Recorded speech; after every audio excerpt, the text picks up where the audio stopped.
Tony Bellew, I keep hearing that you're telling people you're going to take me to deep water, that you're going to drown me. Keep talking about if it goes past 4 rounds, I'm going to quit. Dude, you're so deluded. You truly are. So David Haye says that Tony Bellew is deluded. Okay, what's the story here, Hatman? What does this have to do with anything? Well, I've briefly touched on this in previous videos, but I haven't done, as far as I'm aware, a dedicated video about this particular topic. And that is the mentality that a top-level prize fighter needs to have in order to be successful in the long run. And the mentality that they have will often be interpreted, particularly early in a fighter's career, maybe in their amateur career, maybe when they're first getting into boxing. It will often be interpreted by outsiders looking in as delusion. When Evander Holyfield was a young boy, he was small for his age. When he first started boxing, he was telling people he was going to be the heavyweight champion of the world. People told him he was deluded. He was crazy. Even members of his own family told him he was crazy, he was deluded. As a little kid in the deep South in Alabama, they thought he had delusions of grandeur. But yet he went on to do exactly what he claimed he was going to do as a little boy. He beat the odds time and time again in his career. People said that he couldn't beat Riddick Bowe in the rematch. He did it. People said he couldn't win the heavyweight title in the first place because he was too small, but he did that. He beat Bowe in the rematch. People said that he couldn't beat Mike Tyson, but he did it. There were people sending him get well cards before the Tyson fight. I'm not joking. Because they thought he was going to end up in hospital. They thought he was deluded, thinking he could beat Tyson. This is something which Chris Eubanks Sr. has touched on recently. And I know I criticize Chris Eubanks Sr. for various reasons, and most of you do as well. But one thing he did say, which I found to be relevant and actually profound, he said that, of course I'm deluded. People are calling him deluded. He said, of course I'm deluded. You don't get to win however many championship fights he won without being deluded. This is what he said. You have to have a mentality which is abnormal in order to succeed in a sport which is as physically, mentally, and emotionally taxing as boxing. I think many members of the general public can't really grasp the immense pressure, physical and emotional and mental, psychological, that fighters actually go through. They can't even fathom the extent of it and the extremity of it when you're doing it under the bright lights in front of thousands of people, millions of people watching on television, so on and so forth. It takes extraordinary character to prevail, particularly in the long term at the highest level under those conditions. And yes, your self-belief will often be interpreted as delusion by outsiders looking in. These fighters, which I'm talking about, have the ability to block out all the criticism and focus only on what they're going to do, and are driven and have immense self-belief.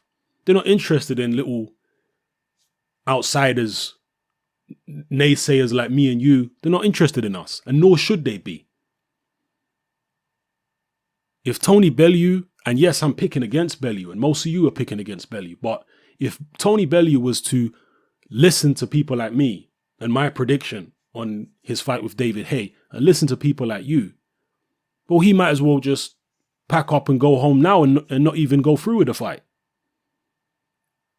He's not supposed to listen to people like me and you. He's supposed to block it all out and focus on the job at hand. That's the only way that he has a chance. Listening to me and you, he has, some of you are going to say he has no chance anyway. At the end of the day, we'll find out who's deluded and who's not deluded when the fight takes place. The proof is in the pudding. But as I say, fighters have to have this kind of mentality. This is why there's upsets in boxing. You know, this is why Buster Douglas was able to beat Mike Tyson. This is why, as I've already mentioned, Holyfield was able to beat Mike Tyson. These were monumental upsets. These upsets were far bigger than Tony Bellew beating David Haye would be. And how did Holyfield and Douglas manage to do what they did? By blocking out the entire world, telling them that they wouldn't be able to do it. By blocking out the entire world, telling them that they were deluded. You don't get nowhere in boxing by listening to the majority. You certainly don't pull off upsets.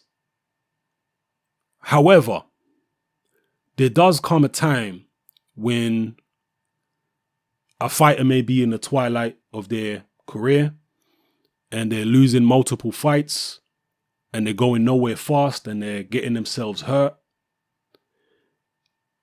And this is when that mentality that they have can become a double-edged sword. Because that very mentality, which is a mentality of ignorance, really, of blocking everything out and only focusing on what they want to do and having extreme self-belief, that mentality can start working against them. Because Roy Jones would be a good example. He hasn't won a major fight against a credible opponent in many, many years, but yet he keeps going on, saying that he wants to win this title or win that title. This is when the proof is in the pudding proves to be delusion. That his mentality is working against them at this point. And some people would say Roy Jones' situation is more down to money. Well, there are other fighters out there you could use as an example, pick any, in similar situations. The point being that, yes, it can turn into genuine delusion. I mean, is Roy Jones going to be 60 years old still saying he's going to win a world title? That would obviously be delusional, right? Unless it's some extraordinary 60-year-old who has the body of at least a 40-year-old and maybe doesn't have as many miles on the clock as Roy Jones Jr., then that will probably never be done. But then again, Bernard Hopkins had plenty of miles on his clock when he became the oldest world champion in history. So what do I know?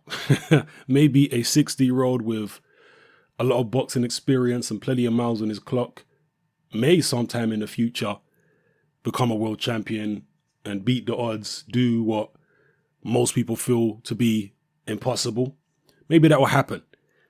But you get the point I'm making here in this video.